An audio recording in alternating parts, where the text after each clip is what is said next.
ఈ మ్యాప్ అనేది మానవ సమాజాన్ని మన మస్తిష్కాన్ని నాశనం చేసింది. ఇప్పుడు మన పర అన్న భావం అసలు మన ఏంటి పర అంటే ఎక్కడో పుట్టాము, గౌరవప్రదంగా బతుకుతాము, చుట్టూ ఉన్న సమాజంలో కొంతమందితో పరిమితంగా మన సంపర్కం ఉంటుంది. ప్రపంచంలో 800 కోట్ల జనాభా ఉన్నా మన సంపర్కం ఎంతమందితో ఉంటుంది? కొద్దిమందితోనే ఉండేది. అక్కడ ఉన్నంత వరకు బాగుండాలి, ఇంకో చోట ఇంకొకళ్ళు ఉంటారు. ఎప్పుడైతే ఈ జాతి రాజ్యాలు అన్న భావం 19వ శతాబ్దంలో వచ్చింది, అంటే ఒక జాతిగా మన స్పృహ మనందరం ఒకటన్న భావన, ఒక రాజ్యంగా చట్టబద్ధంగా ఒక సీమ, సరిహద్దు, చట్టం, రాజ్యాధికారం ఈ రెండు కలిసిపోయింది మొట్టమొదటిసారిగా 19వ శతాబ్దంలో. అది వచ్చిన తర్వాత ఏమైందంటే ఒకసారి మ్యాప్ చూడగానే మన గూగుల్ ప్రారంభమవుతుంది. వీటి మనోడు కదా, చరిత్రలో ఒకప్పుడు మన కావాలి మనం ఉంటాం. వాడేమనుకుంటాడు, మన పూర్వీకులంతా ఇక్కడికి పోయి దండయాత్ర చేసి వాళ్ళని ఆక్రమించారు కదా, ఇప్పుడు వాళ్ళంతా వచ్చి మనల్ని పంపించారు కదా, లేకపోతే మన రాజ్యం మన చేతిలో కాకుండా వాడి చేతికి వెళ్ళింది కదా, మనకు కావాలని వాడనుకుంటాడు. అసలు నీదేంటి నాదేంటి? మనిషికి సమాజానికి సౌఖ్యత కావాలి, మరి సమాజంలో సమన్వయం కావాలి, శాంతి కావాలి, ఎదిగే అవకాశం కావాలి, సంపద పెరగాలి. అంతకు మించి ఇది నాది ఇది పరాయిది అన్న భావన ఈ మ్యాపుల నుంచి వచ్చింది. ఈ జాతి రాజ్యాల భావన చాలా బలంగా ఉన్నప్పుడు మనం అందుకనే చాలా జాగ్రత్తగా ఇతరుల గురించి మాట్లాడేటప్పుడు కానీ, ఇతర సంప్రదాయాల గురించి మాట్లాడేటప్పుడు కానీ చాలా జాగ్రత్తగా అర్థం చేసుకుని మనం వ్యవహరించకపోతే వాడు కయ్యానికి కాళ్ళు లేపుతాడు, వీడి కయ్యానికి కాళ్ళు లేపుతాడు, ఒకళ్ళు ఇంకొకరిని రెచ్చగొట్టడం అవుతుంది. ఎందుకంటే గొప్ప తత్వవేత్త ఒక ఆయన అన్నాడు, we tend to assess ourselves by our best intentions. మన గురించి మన ఇప్పుడు అమోఘుని గురించి అమోఘం ఏమనుకుంటాడు, జేపీని గురించి జేపీ అనుకుంటాడు అంటే నా మనసులో ఉదాత్తమైన ఆలోచనలను బట్టి నేను నా గురించి ఆలోచించుకున్నాను అంతే. ఇతరుల గురించి ఆలోచిస్తున్నప్పుడు we assess them by their worst inclinations. వాడి జీవితంలో చేసిన అతి చెడ్డ పని, జీవితంలో మాట్లాడిన అతి చెడ్డ మాట, దాని ఆధారంగా తను అంచనా వేస్తాను. నా గురించి నా అంచనా ఏమో నాలో ఉన్న గొప్పతనాన్ని నేను అంచనా వేసుకుంటాను, నా చెడంతా పక్కన పెట్టేస్తాను. ఎదుటి మనిషిని అంచనా వేసినప్పుడు వాళ్ళలో ఉన్న చెడుని మాత్రం చూసుకుంటాను, వాడి మంచి అంతా పక్కన పెట్టేస్తాను. అది వదిలేసి కొంచెం బేరీజ్ వేసుకోవాలి. ప్రతి మనిషిలో, ప్రతి సమాజంలో, ప్రతి తాత్విక చింతనలో మంచి ఉన్నది, కొంత పొరపాటు ఉన్నాయి. మనం కాస్త బ్యాలెన్స్డ్గా కనుక అంచనా బేరీజ్ వేయటం మొదలెడితే ద్వేషం తగ్గుతుంది, ఆలోచన పెరుగుతుంది, హ్యూమిలిటీ పెరుగుతుంది, నమ్రత పెరుగుతుంది. నేనే గొప్పవాడిని అన్న అహంకారం నుంచి అరే ఎక్కడో నాలో కూడా పొరపాటు ఉందేమో, అవతల చెప్తుంది వాస్తవం అని గుర్తించే తత్వం వస్తుంది. భారతీయ సంప్రదాయంలో ఉన్న గొప్పతనం అది. మీరు ఎన్ని చెప్పినా కూడా అవతల వాళ్ళు ఉన్నదాన్ని కూడా స్వీకరిద్దాం, మనం తప్పేమో అన్న భావన ఈ సంప్రదాయంలో అంతర్లీనంగా ఉన్నది. దాన్ని మనం కొనసాగించాలి. మనం ఇతర సంప్రదాయాల్లో, అబ్రహామిక్ మతాల్లో ఉన్న సంప్రదాయాలు ఏంటంటే ఇది 10 commandments, an eye for an eye. అది ఆ సాంప్రదాయం మంచి చెడు.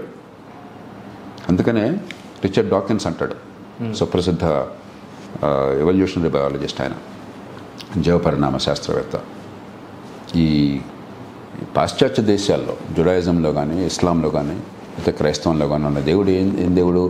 యాంగ్రీ, చాలా కోపం ఉన్నటువంటి దేవుడు. వెంజ్ఫుల్, కసి తెచ్చుకునే దేవుడు.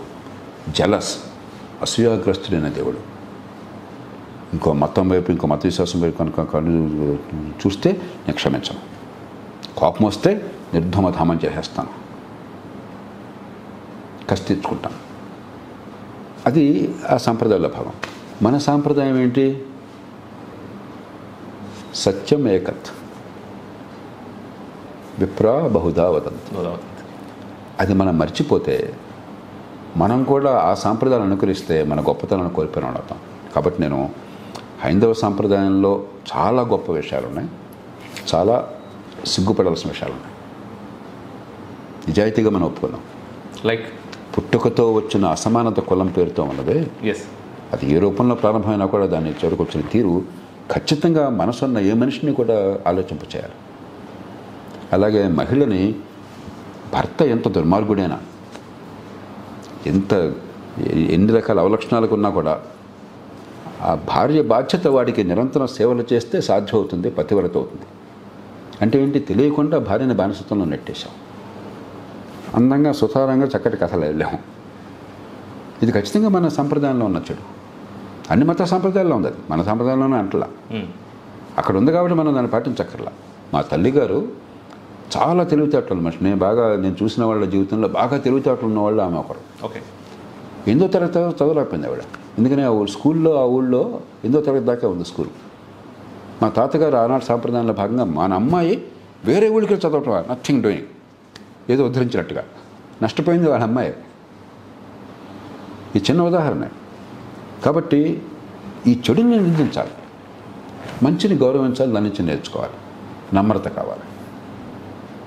అంటే ఆడవాళ్ళని బయటికి ఎక్కువగా పంపకూడదు అనేది ఉండేది సార్ నిజంగానే. అయితే దానికి అనేక కారణాలు చెప్తాను. కారణాలు ఏమైనా కావచ్చు. ఇప్పుడు రకరకాల నేను చెప్పేది అంటే ఆధునిక సమాజానికి అది పనికి వస్తుందా, నా బిడ్డని అలా రూరాలు నేను కోరుకుంటున్నాను.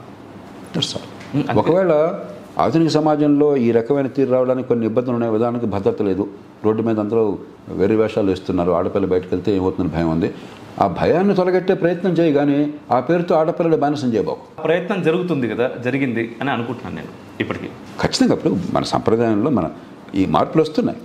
అనుకుంది నేను చెప్పేది అదే. అందుకనే అలాంటి ధార్మిక చింతన ఉన్నంతకాలం, మహిళల స్వేచ్ఛని పెంచేది, కులతత్వాన్ని అంతం చేసేది, అది మౌలికమైన చింతన ఉన్నంతకాలం ధార్మిక చింతన నాకు అభ్యంతరం లేదంటున్నాను నేను. నాకు అదే చెప్పాను.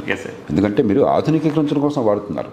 అత్యధికులకి ఈ సాంప్రదాయం బలం మనసులో ఉంది కాబట్టి, మీరు లాజికల్గా చెప్తే పెద్దగా మనసులో ఎంకదు కాబట్టి సాంప్రదాయాన్ని ఉపయోగించేస్తే తప్పేముంది? తప్పలేదు. అండ్ మరొకటి అంటే ఏ మతంలోకి వెళ్ళినా ఏం పర్లేదు అనే మాట ఒకటి మాట్లాడారు కదా. అంటే ఇప్పుడు కన్వర్షన్ అది కాదు, అన్ని మతాల్లో కూడా ఉన్న మంచిని స్వీకరించాలి, ఖచ్చితంగా మంచిని స్వీకరించాలి. రిఫ్లెక్షన్ ఛానల్ మానిటైజేషన్ తీసివేయడం జరిగింది, అది మీ అందరికీ తెలుసు. బెట్టింగ్ యాప్స్ ప్రమోట్ చేస్తే ఒక్కో వీడియోకి లక్షల్లో డబ్బులు ఇస్తామని చెప్పినా కూడా ఏ రోజు మనం వాటి జోలికి పోలేదు. చివరికి శాటిలైట్ ఛానళ్లు కూడా సాహసం చేయలేని విధంగా అతిరథ మహారథులతో సనాతన క్షాత్రం అని 2 కాంక్లేవ్స్ చేసుకున్నాం. పాత బస్తీలోని దేవాలయాల్లో యజ్ఞాలు నిర్వహించినాం. ఫోన్లు చేసి చంపుతాము అని బెదిరించిన వాళ్ళు ఉన్నారు. ఇప్పుడు మీ అవసరం మాకు ఎంతో ఉంది, ఈ ఛానల్ని కాపాడుకోవాల్సిన బాధ్యత మీకు ఉంది అనుకుంటే మాత్రమే మీరు మాకు సహాయం చేయర్రి. మీ దగ్గర నుంచి నేను సహాయం కోరుకుంటున్నాను.